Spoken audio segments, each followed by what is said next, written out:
नाज़रीन तव्हांखे ॿुधाईंदा हलूं त 12 ॾींहं अॻु सांगड़ में पुलिस जे मुबैना जड़तो मुक़ाबले में क़त्ल कयल अली हैदर रोंजो ऐं सुमार महर सां इंसाफ़ लाइ शहीद बिल्किस स्टैंडर्ड ऑर्गेनाइजेशन सबको जे डिस्ट्रिक्ट उमरकोट जे कोऑर्डिनेटर अमीर हसन महर बिरादरी रोंझा बिरादरी एसटीपी ऐं शहरिन पारां प्रेस क्लब उमरकोट आॾो एहतजाजी रैली कढी पुलिस ख़िलाफ़ मुज़ाहिरो कयो वियो। इन मौक़े ते मुज़ाहिरीन खे ख़िताब कंदे सहाफ़ी वली मोहम्मद महर महबूब मंगरियो अमीर हसन महर मिहार बंगलाणी ऐं ॿियनि चयो त पुलिस हक़ीक़ी ॾोहारियुनि खे बचाइण लाइ बाअसर माण्हुनि जे चवण ते ग़रीब नौजवाननि खे जड़तो मुक़ाबिलो ॼाणाए मारे छॾियो आहे। अहिड़ो ज़ुल्म कंहिं बि सूरत में क़बूल नाहे।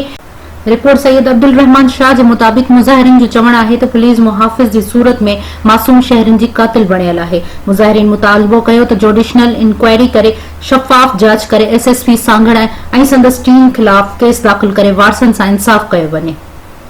होल पुलिस और पेरूमल पुलिस उनको रास्ते में दिखाया कि इसने ये इसने ये मुकाबला किया है, झूठा मुकाबला इसका दिखाया और इनको मार डाला। हम चीफ जस्टिस ऑफ पाकिस्तान, वज़ीर आज़म पाकिस्तान और सीएम सिंध से इंसाफ की अपील करते हैं कि बराए मेहरबानी और सुमार महर और हैदर रुंजो के यतीम बच्चों से इंसाफ किया जाए, उनके वर्षाव से इंसाफ किया जाए, वरना हम एहतजाज से यहाँ से बढ़ा के पूरी सिंध तक लेके जाएंगे।